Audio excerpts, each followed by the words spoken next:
আচ্ছা, তো আজকে হচ্ছে আমরা টেবিল নিয়ে মোটামুটি একটা ধারণা নিব। তো আমি এখানে একটা বেসিক এইচটিএমএল স্ট্রাকচার তৈরি করছি। সেই স্ট্রাকচারের মধ্যে এখানে টেবিল ডট এইচটিএমএল দিয়ে করছি। তার কারণ আমার অলরেডি এখানে ইন্ডেক্স ডট এইচটিএমএল নামে আর একটা ফোল্ডার আছে। সেজন্য হচ্ছে আমি এটাতে কি করছি, টেবিল ডট এইচটিএমএল একটা ফোল্ডারের মধ্যে একটাই ইন্ডেক্স ডট এইচটিএমএল ফাইল হবে, যেটা হচ্ছে ইনিশিয়াল ফাইল। তো আমাদের এই টেবিল নিয়ে কাজ করতেছি, তো আর এক ফোল্ডারের মধ্যে কাজ করতেছি, সেজন্য আমি টেবিল ডট এইচটিএমএল দিয়ে নামকরণ করছি এটাকে, আর এর টাইটেল হিসেবে টেবিল দিছি। তো এখানে শুধু টাইটেল আছে আর বডিটা পুরো ফাঁকা, দেখো বডিতে কিছু নাই। তো আমি যদি আউটপুট দেখতে চাই, দেখো এই টেবিল টাইটেল ওয়ালা ইসের ভিতরে সাদা, কোনো কিছু নাই। তো আমরা টেবিল সম্পর্কে মোটামুটি একটু আইডিয়া আছে তোমাদের, তারপরেও আমরা নতুন করে আর একটু টেবিলটা দেখবো আর কি। আচ্ছা, তো টেবিল লেখার জন্য আমরা, যেহেতু এই যে আমি একটা ওয়ার্ড ফাইল বের করে রাখছি, এই ওয়ার্ড ফাইলের মধ্যে যদি আমরা টেবিলটা করতে চাই, তাইলে যেহেতু আমরা বেসিকের ক্লাস জানি, তো এইখানে যদি আমি একটা টেবিল ইনসার্ট করতে চাই, তাহলে আমি কি করব, একটা ইনসার্ট নিব। আর হচ্ছে প্রথমে কি টেবিলে যাব না, টেবিল নেওয়ার জন্য প্রথমে টেবিলে যেতে হবে, এরপর তুমি যে কয়টা রো যেটা কয়টা কলাম নাও নিতে পারো। তাহলে আমরা যখন এইচটিএমএল এ টেবিল করতে যাইব, তখন আমাদেরও এইভাবে টেবিল লিখতে হবে। আগে আগে টেবিল লিখে আমরা কি করতে চাইতেছি সেটা বুঝতে হবে। যেহেতু আমরা টেবিল করতে চাইতেছি, সেজন্য আমি টেবিল ট্যাগ নিলাম, এটা একটা ট্যাগ, টেবিল ট্যাগ। আচ্ছা, এই টেবিল ট্যাগের মধ্যে কয়েকটা প্রপার্টি আছে, এই সেগুলো আমরা এবার ইউজ করা দেখবো। হ্যাঁ, টেবিলের মধ্যে কি কি থাকে, দেখো এইখানে আমরা যদি এই ফর্মটাকে আমরা আরেকবার যদি একটু দেখতে চাই, তাহলে আমরা প্রথমে একটা ফর্ম তৈরি করলে এখানে নাম লিখি। হ্যাঁ, মানে কি কি করতে চাই, নিজের কি কি ইনফরমেশন দিতে চাই সেগুলো আগে লিখি না। ধরো নেম, তারপরে আসে ধরো যে রোল। হ্যাঁ, এইভাবে এক এক করে আসে। এরপরে এখানে কি লিখি, ধরো নিয়ামুল লিখি। তারপরে লিখি ধরো যে কবির লিখি। এবার রোল ধরো 100 200, এভাবে লিখতে থাকি। তাহলে প্রথমে যে জিনিসটা লিখি সেটা হচ্ছে টেবিলের হেড বা টেবিলের যে প্রপার্টি গুলো আসবে, সেটার যে ভ্যালু সেটা ডিনোট করে। তো এইচটিএমএল এর ক্ষেত্রে জিনিসটা সেরকম। এইচটিএমএল এর ক্ষেত্রে এই টেবিলের মধ্যে আমরা প্রথম টেবিল হেড লিখবো। আর এই টেবিল হেডটা কিসের মধ্যে আছে, এটা কিন্তু একটা টেবিল রো। হ্যাঁ, প্রত্যেকটা একটা টেবিল রো, তার মধ্যে প্রথম যেটা থাকে সেটা হচ্ছে টেবিল হেড, তাই না? তো আমরা টেবিল রো লেখার জন্য, মানে রো তো আমরা কি বলে গুগল ডকে ওয়ান ক্লিকে ক্রিয়েট করছি, তাই না? এখানে তো আর ওয়ান ক্লিকে ক্রিয়েট করা যাবে না, আমাদের কোড করে করতে হবে। তো টেবিল রো ক্রিয়েট করার জন্য একটা টেবিলের মধ্যে টি আর এটা লিখলে টেবিল রো ক্রিয়েট হয়ে যায়। ঠিক আছে, আচ্ছা। তো এই টেবিল রো এই মাঝখানে আমি এন্টার করব, তার কারণ এখানে আমি অনেক কিছু লিখবো, সেজন্য এন্টার করে এখানে একটা স্পেস করে নিলাম। তো এই টেবিল রোর মধ্যে আমি এখন একটা টেবিল হেড করব। এখন টেবিল হেড আমি কিভাবে লিখতে পারি, টি এইচ দ্বারা টেবিল হেড কে ডিনোট করা হয়, মানে টি এইচ দ্বারা টেবিল হেড বোঝায়। তো আমি যখন টি এইচ লিখে এন্টার করব, টেবিল হেড হয়ে যাবে। তো আমি যদি এখানে প্রথমে নাম লিখতে চাই, তো নাম দিতে পারো। আচ্ছা, এরপরে আর একটা জিনিস যদি আমি করতে চাই, যে নামের পরে হেডে কি থাকবে, রোল থাকবে। আচ্ছা, রোলের পরে কি থাকবে, রোলের পরে হচ্ছে ধরো যে কোন ক্লাসে পড়ো সেই ক্লাসটা থাকবে। আচ্ছা, এই ক্লাসের পরে আমি হেডের মধ্যে আর একটা জিনিস দিতে চাই, সেটা ধরো যে একটা সাবজেক্ট থাকলো, আমি একটু বড় করে বানাইতেছি। ধরো একটা সাবজেক্ট থাকবে, সাবজেক্ট নেম লিখতে পারো হয়তো ম্যাথ। আচ্ছা, এবার এই ম্যাথের যে মার্কস, সে মার্কসটা থাকবে। তো আমি প্রথমে কি করলাম, একটা টেবিল ট্যাগ নিলাম, এই টেবিল ট্যাগের মধ্যে এখন আমি একটা টেবিল রো ক্রিয়েট করব, এই ধরনের রো।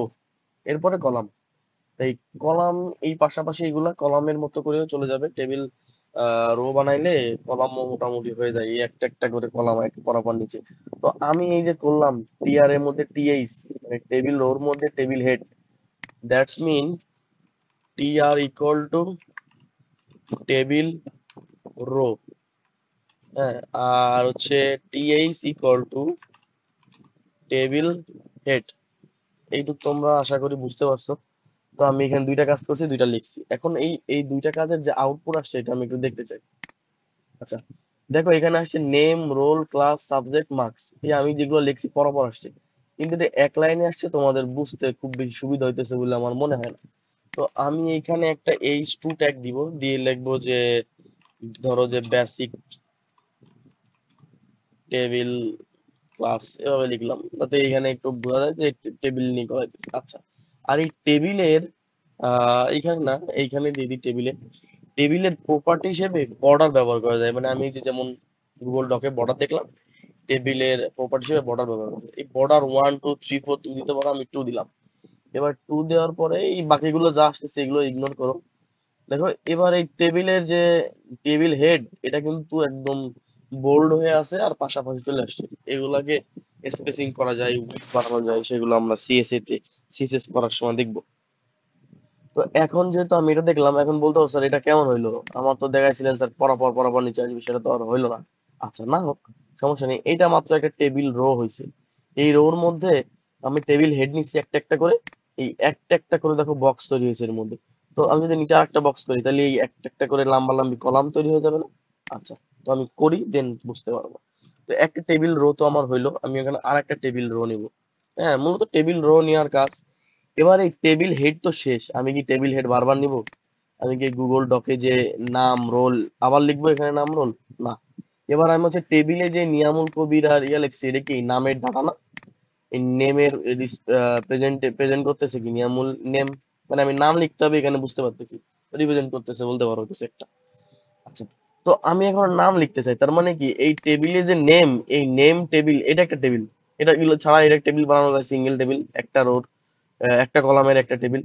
তো এই নেমের যে ডাটা, এটাকে টি ডাটা বলে, মানে টেবিল ডাটা।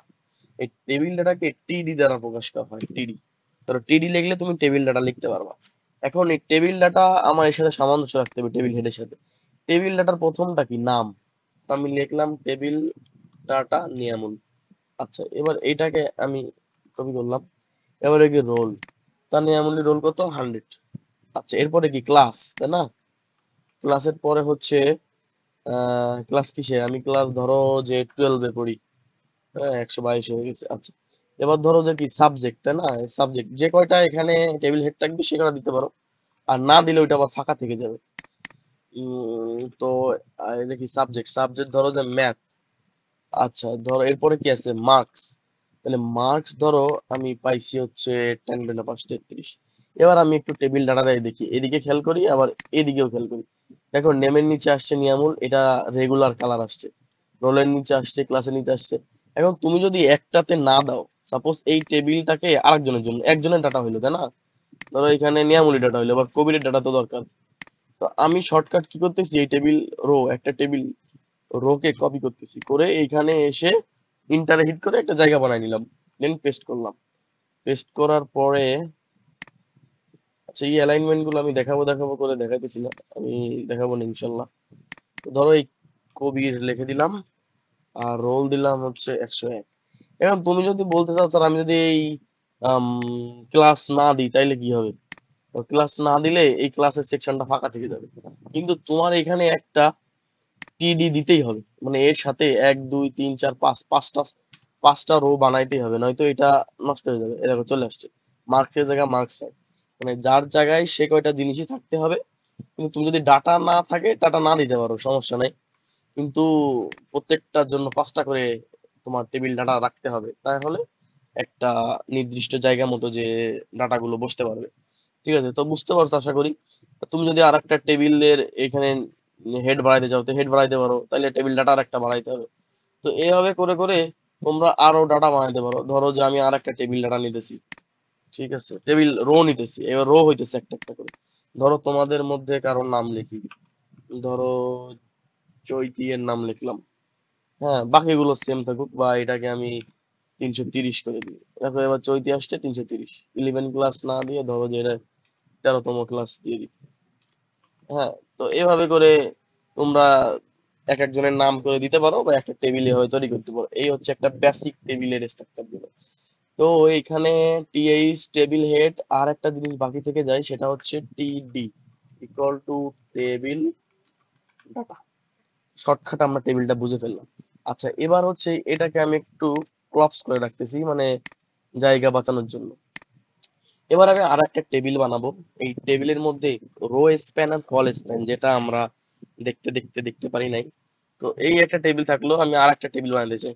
ধরো আমি এই যে শিটে এই দেখো আর একটা দুটা তিনটা টেবিল লিখেছি। তো যতগুলো টেবিল নিব ততগুলা করে এই টেবিল ট্যাগ লিখতে হবে। তো আমি এখানে আবার টেবিল লিখলাম, টেবিল, হ্যাঁ টেবিলটা একটা লিখলাম, এখানে নতুন একটা টেবিল করব। এখন আমি কি করতে চাইতেছি দেখো প্ল্যান, আমি প্রথম তোমাদের কল স্প্যান দেখাই। কল স্প্যানটা কি, ধরো আমি এইখানে একটা প্রথমটা কি হেডিং থাকে না, তো দেখো এই যে দাগটা এটা তো এর উপরেও ওঠার দরকার ছিল। হ্যাঁ, তা না করে এই কল স্পেনটা পুরোটা নিয়ে নিছি, আমি এখানে মার্চ করে করছি, বা বলতে পারো যে ইয়া উঠাই দিছি টেবিলের যে কালারটা ওটা উঠাই দিছি, মানে বোঝানোর সুবিধার্থে। তো দেখো এইখানে যে কলাম এটা এই পর্যন্ত উঠা উঠা ইয়া ছিল, মানে আমাদের যে উপরে যেটা করছি, তো না করে এই এই সেকশনটা পুরোটা নিয়ে নিছি। হ্যাঁ, আচ্ছা এই কন্ট্রোল জেড দিয়ে ব্যাকে আসি। ধরো যে আমি চাইতেছি যে পুরো একটা বাক্স হয়ে গেছে, হ্যাঁ এই বাক্স মিলে একটা হয়ে গেছে। তো আমরা এই বাক্সটা কিভাবে করতে পারি, এই একটা কলামকে যদি মানে দুইটা কলামকে যদি একটা রোতে মার্জ করতে হয়, সেখানে আমরা কল স্প্যান ব্যবহার করতে পারি, ঠিক আছে। তো এইটা আমরা কোডে কিভাবে করবো, ধরো ধরো কোডে করতে গেলে আমরা করতে পারি, ধরো এটা একটু মাইনাস করি। এখন আহ হ্যাঁ হতে পারে, এভাবে হতে পারে। আমি এভাবে চিন্তা করি, ধরো যে এই কল স্প্যানের জায়গায় ধরো এখানে লেখা আছে, একটা মিনিট একটু। আচ্ছা, তো তোমাদের টাইম বাঁচানোর জন্য আমি একটু এটা টেবিলটা মেক করে তারপরে আবার ব্যাক করলাম আর কি। তো দেখো এখানে কি করতে চাইতেছি, রো স্প্যান কি হইতেছে, ধরো নিয়ামুল, এই নিয়ামুলের দুইটা ফোন নাম্বার থাকতে পারে না। তো এই রোতে যদি আমি টেলিফোন টেলিফোন দিই তাহলে তো খারাপ দেখায় জিনিসটা। তো এই রোর যে হেডিং সেটা হবে একটা, কিন্তু এর পরের যে ডাটা সেটা হবে দুইটা। তো আমরা যদি এই টাইপের, ধরো এখানে আর একটা নাম্বার হইতে পারে যে তোমার তিন কোম্পানি তিনটা নাম্বার আছে, তখন কি হবে পাশে আর একটা টেবিল আসবে, তখন ওই টেবিলটাকেও তুমি এই ওই কি বলে কল স্প্যান দিয়ে এই তিনটাকে একসাথে করে দিতে পারো। আমি এটাও দেখাবো। তো প্রথমে কি টেবিল হেডিং আসবে কয়টা, দুইটা, কিন্তু আলটিমেটলি কিন্তু তিনটা। তো আমি একটু কোড করি, কোড করে করে করলে বুঝতে সুবিধা হবে। তাহলে আমি টেবিলের মধ্যে আমার প্রথম টার্গেট থাকবে কি টেবিল, একটা রোতে টেবিল হেড তৈরি করা, তাই না। তাহলে টি আর প্রথমে টেবিল রো থাকবে, এবার হচ্ছে টি হেড। হ্যাঁ, এবার এই টি হেডে প্রথম কি আছে, প্রথম আছে হচ্ছে নেম। আচ্ছা আমি নেমটা লিখবো, আচ্ছা নেমটা আমি লিখলাম। এটা হচ্ছে কি আমরা কল স্প্যান করতেছি, নেম। আচ্ছা এরপরে কি আছে, এরপরে আছে হচ্ছে টেবিল হেডের মধ্যে, কন্ট্রোল জেড, টেবিল হেডের মধ্যে আছে ফোন নাম্বার লিখতে পারো, PHONE। আচ্ছা ফোন নাম্বার লিখছি। আচ্ছা আমি একটু দেখি যে আমার টেবিল ডাটার ভিতরে কি আসছে। দেখো নেম ফোন নাম্বার দুইটা আসছে, এটা আলাদা আলাদা মনে হইতেছে। তাইলে আমি এখানে এক কাজ করি, এখানে যে এটা বর্ডার দিয়ে দিই, ধরো বর্ডার টু দিলে তাইলে হচ্ছে এই ফোন নাম্বারটা একটা, নামটা যে একটা, এটা আমরা বুঝতে পারতেছি। আর এই টেবিলের ক্লোজিং ট্যাগে যে এখানে আমি একটা ব্রেক দিয়ে দিই, আর একটা ব্রেক দিয়ে দিই, আর একটা ব্রেক দিই, তিনটা ব্রেক দিয়ে এটা নিচে নামাই দিলাম। আচ্ছা, তো এই ফোন নাম্বারের নিচে আমি চাইতেছি, দেখো একটু আগে কি বুঝাইছিলাম, যে টেবিল হেডের মধ্যে যে কয়টা অপশন থাকবে এই পরের টেবিল ডাটাও সেই কয়টা করতে হবে। এখন আমার টার্গেট হচ্ছে টেবিল হেড হবে কম কিন্তু টেবিল ডাটা হবে বেশি। কেমন, দেখো এমন, ধরো আমি আর একটা রো নিতেছি, রোর মধ্যে নিতেছি হচ্ছে এই সাজেস্ট করছে আমি দিয়ে দিই, এই টেবিলে কি করছি একটা নিয়ামূল লিখছি আর একটা নাম্বার দিছি। এখন আমি চাইতেছি যে আর একটা নাম্বার আসবে, আমার আমার এই টেলিটক 015 আছে, আর আছে বাংলালিংক আছে 019। এখন আমি আউটপুটটা দেখি, আমার টেবিল হেড কিন্তু দুইটা, কিন্তু আমার টেবিল ডাটা হয়ে গেছে তিনটা। তো দেখো এইটা ফোন নাম্বার এইখানে চলে আসছে, আর এই বক্সটা ফাঁকা হয়ে গেছে, আমার একটা দিলে এখানে আরেকটা ফাঁকা হবে, কিন্তু এইটা হবে হচ্ছে আর একটা বক্স হয়ে যাবে, কিন্তু যেহেতু এই দেখো রোড দাগ দিয়ে দিছে, তাহলে বোঝা যাইতেছে না যে এরা যে ফোন নাম্বারের আওতায় পড়তেছে।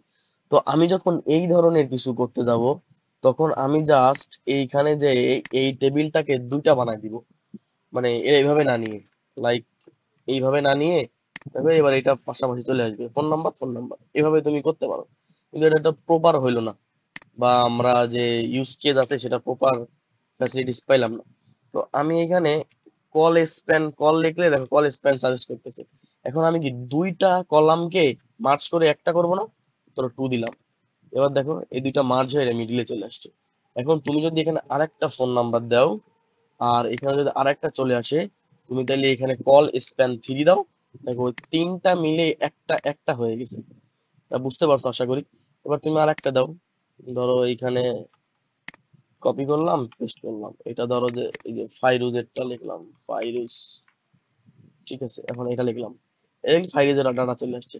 তাহলে কল স্প্যান দিয়ে কি হয়, মানে তিনটা কলামকে আমি একসাথে করার জন্য কল স্প্যান 3 করে দিছি, তাহলে তিনটা কলামের ভ্যালু একটা হয়ে গেছে, মানে উপরেরটা হেডারে। এখন তুমি যদি নিচের দিকে এটা করতে চাও করতে পারো, কিন্তু সেই ক্ষেত্রে আবার তো আমার ভ্যালিড হইলো না, তো সবগুলো এক হয়ে গেলে ভ্যালিড হইলো না। তো যেখানে যেটা ভ্যালিড প্রয়োজন হবে সেটা, আশা করি এটাও বুঝতে পারছো। আর একটা আছে হচ্ছে রো স্প্যান। রো স্প্যান কি, কলামের উল্টা। আগে ছিল কি, দুইটা কলাম মিলে হচ্ছে গিয়ে অ্যাডজাস্ট করে একটা বানাইছিলাম, এখন হচ্ছে রো মিলে একটা হয়ে গেছে। এখন ধরো আমি রো স্প্যান লিখে রাখছিলাম, এটা মুছে দিই। এখন স্টুডেন্ট, এটা হচ্ছে আমার হেডার, ধরো এটা উপরে এইখান থেকে লিখতেছি আগেটার মতো, student first name last name. হয় না একটা স্টুডেন্টের ফার্স্ট নেম আর লাস্ট নেম থাকে, আমার নাম নিয়ামুল কবির, এ ফাইরুজ, আনিকা, তারপরে হচ্ছে চৈতি, নেওয়াজ, তারপর হচ্ছে মাইসা তাসনিম, জায়দা তাসনিম, বা ঘটে এবার এই সবারই মোটামুটি দুইটা নাম থাকে। তো এই দুইটা নাম আমি যখন এইভাবে লিখবো, আমি একটু কোডে যাই তাহলে বুঝতে পারবা। ধরো আমি আর একটা টেবিল করতে চাই, আহ এইখান থেকে কপি করি, এখান থেকে এটা কপি করে এখানে একটু স্পেস করে এখানে পেস্ট করে দিতেছি, ঠিক আছে। এবার সেম জিনিস চলে আসছে, আমি এখন এগুলো করতে চাই না, আমি চাই হচ্ছে এটার মতো একটা কিছু করতে চাই, এটার মতো একটা কিছু। তাহলে প্রথমে আমাদের টার্গেট কি থাকবে, কপি করে আসলে খুব বেশি লাভ হয় না, আমি মুছে দিই। তাহলে প্রথমে আমি এটাও মুছে দিব। প্রথমে আমার থাকবে টেবিল রো বানাতে হবে, আর প্রথম টেবিল রোটাই হবে টেবিল হেড। তাহলে টেবিল হেডের মধ্যে প্রথমে কি আসবে, স্টুডেন্ট, স্টুডেন্ট লিখছি আমি, হ্যাঁ স্টুডেন্ট, তাহলে লিখছি ধরো স্টুডেন্ট, হ্যাঁ। এরপরে লিখতে চাইতেছি যে এরকম, যে ফার্স্ট নেম, আর এইটাকেই হচ্ছে করব লাস্ট নেম, লাস্ট নেম এভাবে করতে চাইতেছি, তাই না? আমি আউটপুটটা একটু দেখি, যে student first name last name চলে আসছে। আচ্ছা, যেহেতু আমি এই তিনটা টেবিল হেড নিছি, তাহলে আমার এই কি করতে হবে, তিনটা ডাটা নিতে হবে না? হ্যাঁ, এই তিনটা ডাটা, ধরো স্টুডেন্টের ফার্স্ট নেম লিখলাম হচ্ছে ধরো মাইশা, হ্যাঁ, এটা, আচ্ছা আচ্ছা আচ্ছা, student first name last name এখানে কিভাবে করছিলাম টেবিলটা, আচ্ছা। এটা তো প্রত্যেকটা স্টুডেন্টই থাকবে, স্টুডেন্টের ফার্স্ট নেম আর লাস্ট নেম আসবে, প্রথম চাই শুধু স্টুডেন্ট থাকবে, যে স্টুডেন্টের নাম হিসেবে লিখতেছি, হ্যাঁ, এটা চেঞ্জ হবে না, স্টুডেন্ট নাম তো চেঞ্জ হয় না, ঠিক আছে। আর হচ্ছে এইটা আমি বুঝাই দিছি প্রথমটা। আর ফার্স্ট নেমের জায়গায় আমি ধরো লিখলাম যে মাইশা, মাইশার সেকেন্ড নেম কি ছিল তা তো ভুলে গেছি, তাই এবার লিখি, তাই এবার, আচ্ছা এবার আমি আর একটু কাজ করি, এইটাকে আমি আর একটা কপি করি, তুমি বুঝতে পারবা যে আমার ইন্টেনশনটা কি। ধরো স্টুডেন্ট, এটা ধরো যে সাদিয়া তাবাসসুম বা কিছু একটা ট্যাবস লিখে রাখলাম, আচ্ছা। যাই হোক, তো দেখো এখানে আমি দুইটা জিনিস করছি, এটা হচ্ছে টেবিল হেড ছিল, যার টেবিল হেড আসছে হচ্ছে student first name last name. এখন আমি আবারও কি, এখানে তো আমি স্টুডেন্ট বারবার লিখবো না, আমার জাস্ট একবার স্টুডেন্ট আসবে, ফার্স্ট নেমের নিচে ফার্স্ট নেম আসবে, লাস্ট নেমের নিচে লাস্ট নেম আসবে। তুমি অ্যাটলিস্ট এটা করতে পারো যে এইটাকে তুমি ফাঁকা রাখতে পারো, বারবার স্টুডেন্ট লেখা তো আসলে যৌক্তিক না, তো তুমি এভাবে ফাঁকা রাখতে পারো, তাহলে কি হবে, দেখো এই ফাঁকা প্রথম দিক চলে আসছে। তাহলে আর একটা কি করা যায়, আর একটা জিনিস করা যায় হচ্ছে এই টেক্সটটা না দেওয়া, স্টুডেন্ট স্টুডেন্ট মানে টেবিল থাকবে তিনটা, তিনটার জন্য তিনটা তিনটা থাকবে, আর হচ্ছে প্রথমে এরকম ফাঁকা ফাঁকা থাকবে, আর ফার্স্ট নেম জায়গা ফার্স্ট নেম, লাস্ট নেমের জায়গা লাস্ট নেম। আচ্ছা, কিন্তু এইটাও কিন্তু প্রপার হইলো না, দেখো বক্স বক্স হয়ে আসতেছে। তো আমি যদি এটা প্রপার করতে চাই, তাইলে আমার টেবিল ডাটা, ও সবগুলো টেবিল হেড হেড হয়ে গেছে, সরি, এগুলো সব হবে হচ্ছে টেবিল ডাটা, এই জন্য সব বোল্ড হয়ে আছে, বুঝতে পারছো? তো আমি এটা একটু ঠিক করে দিই। আচ্ছা, তো আমার টার্গেট হচ্ছে এই সেলটা যেমন মার্জ হয়ে আছে, এইটা পুরোটা মার্জ হয়ে স্টুডেন্টের ক্ষেত্রে মার্জ হবে, আর এই দুইটা সরে আসবে, কারণ আমি প্রথমেরটা মুছে দিছি, তো তো এখনো সরে আসছে, প্রথম থেকে শুরু করছে। তো সেজন্য আমি কি করব, এই টেবিল যে স্টুডেন্টটা আছে এখানে যে লিখবো রো স্প্যান, রো স্প্যান লিখলে সার্চ করছো রো স্প্যান কয়টা, একটা দুইটা, দুইটা। এবার রো স্প্যান যখন আমি ট্রু করছি তখন দেখো তিনটা হবে, তাইলে এই দুইটা রো কলাপস করছে। আমার তো তিনটা মিলে একটা হওয়ার কথা ছিল, তাই না? আমি তিনটা দিলাম। তিনটা দিলে দেখো এবার এই স্টুডেন্টটা মাঝখানে চলে আসছে, একটা কলাম নিয়ে নিছে, ফার্স্ট নেমের জায়গায় ফার্স্ট নেম আছে, লাস্ট নেমের জায়গায় লাস্ট নেম আছে। আচ্ছা এবার আমি চাইতেছি যে আর একটা নিতে, ঠিক আছে, আর একটা স্টুডেন্টের নাম নিবো, তো নাম চেঞ্জ করলাম না, যা আছে তাই থাকবো। এবার দেখো সাদিয়া নিচে চলে আসছে, তাবাসসুম যে ট্যাবস লিখছে এটা চলে আসছে। তাইলে এখানে একটা দুইটা তিনটা চারটা হয়ে গেছে না? আর চারটা মিলে একটা হবে না স্টুডেন্ট? তো এই রো স্প্যানটাকে 3 জায়গা 4 করে দাও, দেখো এটা রো স্প্যান হয়ে গেছে। তো আমি আশা করতেছি যে রো স্প্যান আর হচ্ছে কল স্প্যান এই জিনিসটাও বুঝছো, প্লাস একটা বেসিক টেবিল কিভাবে ক্রিয়েট করে এটাও বুঝছো। এইটাতে অনেক কিছু অ্যাড করা যায়, সেগুলো হচ্ছে আমরা সিএসএস ক্লাসে দেখবো। তো টেবিলের ক্লাসটা এ পর্যন্তই থাকুক। আল্লাহ হাফেজ।